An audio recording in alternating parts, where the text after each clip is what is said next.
Good morning friends.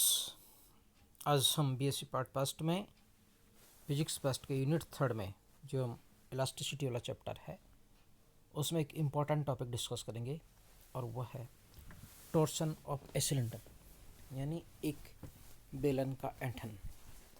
हम जो practical करते हैं हमारा मैक्सवेल नीडल्स या स्टैटिकल मेथड्स या और भी जिसमें कोई ट्विस्टिंग होता है तो उससे रिलेटेड ये थ्योरेटिकल टॉपिक है। क्या है ये देखते हैं।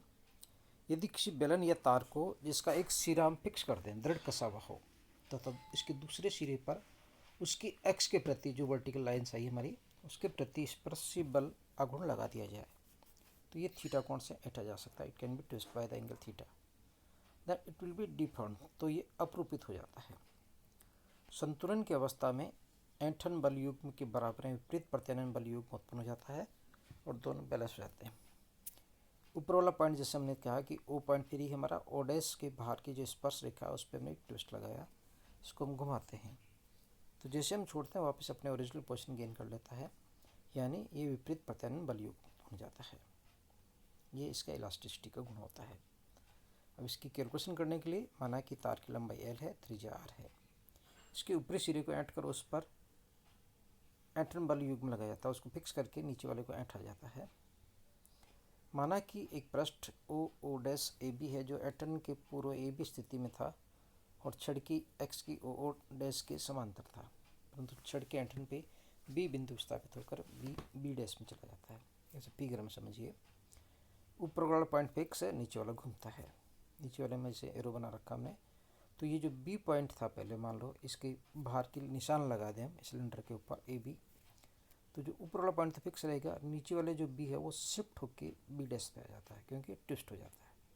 और जो एंगल आएगा उसको ऐंठन कोण कहते हैं। जो ऊपर किसके बीच में बी ए बी डैश जो कोण बनता है उसको हम कहते हैं अपरूपण कोण।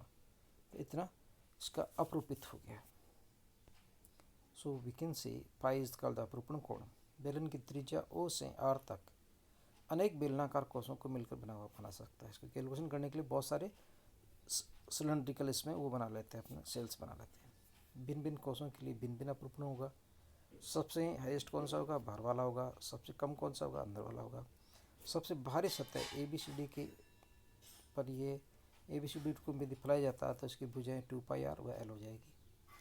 यदि मैंने इसको बाहर निकाल दूँ, मान लो चारों तरफ से जो गोल कवर था इसको हम खोल को बाहर निकाल दें तो ये नया एक कवर बन जाता है। A b c d through जो था वो ट्विस्ट होके ए बी डैश हो जाता है, सी डैश में कन्वर्ट हो जाता है और फाई हमारा एंगल वही है। तो बेलनाकार वस्तु में ऐंठन विशुद्ध रूप से अपरूपण ही होता है। संपूर्ण ठोस बेलन को एक ही लंबाई के अनेक बेलनाकार कोषों में जिसकी रेडियस 0 to r होती है उसकी अनेक बेलनाकार ओ डैश एक्सेस हो जाती है।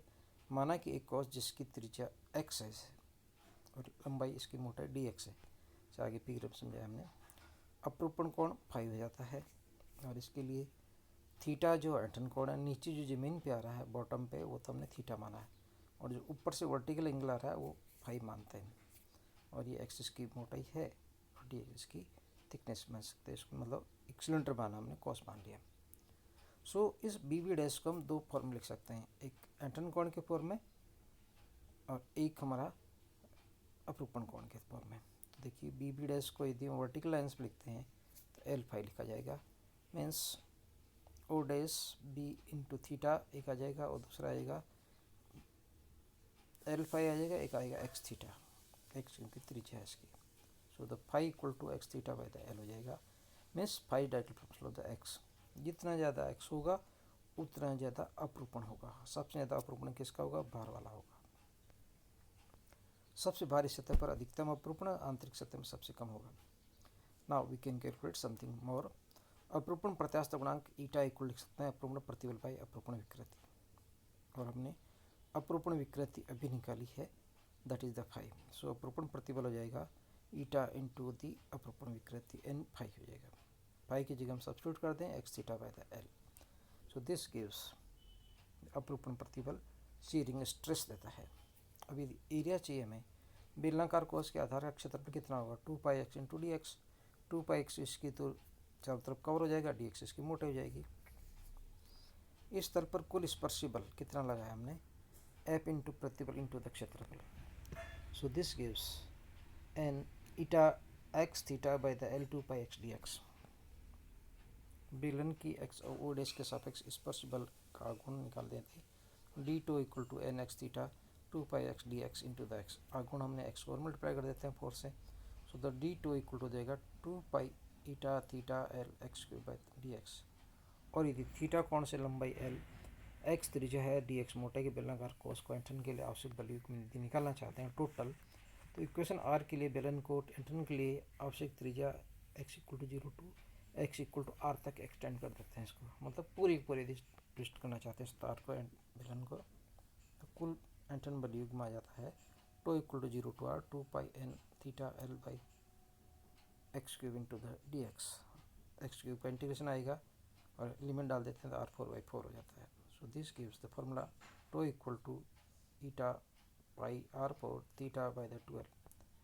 और इसी फॉर्मूला लिखते हैं 2 बाई थीटा, तो दिस इज द सी होता है टॉर्शनल रिजिडिटी दृढ़ता गुणांक पाई ईटा r4 बाई द 12. मतलब ये किसी के पे डिपेंड करता है, एक तो इसकी पदार्थ प्रकृति पर निर्भर करता है, दूसरा इसकी त्रिज्या पर डिपेंड करता है, तो इसकी लेंथ पर डिपेंड करता है. इसको मरोड़ी दृढ़ता कहते हैं.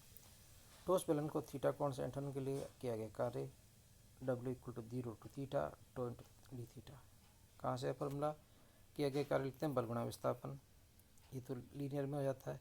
एंगुलर में चलते हैं तो टो इंटू डी थीटा हो जाएगा. टो की वजह सब्स्टिट्यूट कर दें, थीटा वो डाल दिया जाए तो ये थीटा स्क्वायर बाई 2 हो जाता है. ये जो फॉर्मूला बनता है work done equal to 1/2 c theta square हो जाएगा. यदि मतलब खोखला बेलन ले तो इसमें R1 R2 त्रिज्या हो जाएगी. जो लिमिट हमारी वो R1 टू R2 हो जाएगी. सेम फार्मूला कन यूज आएगा eta pi theta by the 12 into R2 4 by minus R1 4. एक क्वेश्चन करते हैं.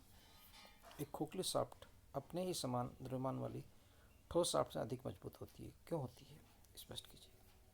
कि एक तो खोखली शाफ्ट ली हमने, इसका द्रव्यमान और जो शाफ्ट है उसकी दोनों की लंबाई बराबर है और मास बराबर है उनका. तो देखें टोटल द्रव्यमान यदि मान लो डेंसिटी इसकी डी है तो सॉलिड वाली होगी pi r square l into the d, और होलो वाले की हो जाएगी pi R1 square minus R2 square l into the d. So R2 square equal to R1 square minus R2 square. ठोस सॉफ्ट मरोड़ी दृढ़ता बात करते हैं यदि टॉर्सनल कोएफिशिएंट रिजिडिटी, तो C equal to pi eta R4 by the 12. और खोखले के लिए लिखे हैं C dash equal to pi N eta R1 4 minus R2 4 by the 12. सो दोनों का रेशो करते हैं R1 4 by the R2 4 by the R4. C dash by the C यदि इसको ब्रेक कर दें हम R2 को ए स्क्वायर A4 माइनस B4 को, तो एक बार माइनस एक बार प्लस का, सो मिलता है हमें R1 square plus R2 square by the R square. But हमने कैलकुलेट किया है R1 square equal to R square plus R2 square. So substitute कर दिया जाए C dash by the C को R square plus 2R2 square by the R square. So this is 1 plus 2R2 square by the R square. This is always greater than the 1. So जो मरोड़ी दृढ़ता है C dash मतलब खोखले वाले की वो कंपेरेटिवली ज़्यादा होती है. अतः खोखले शाफ्ट की मरोड़ी दृढ़ता ठोस शाफ्ट से अधिक होती है. तो खोखला शाफ्ट ठोस की अपेक्षा अधिक मजबूत होता है. That's all. Thank you.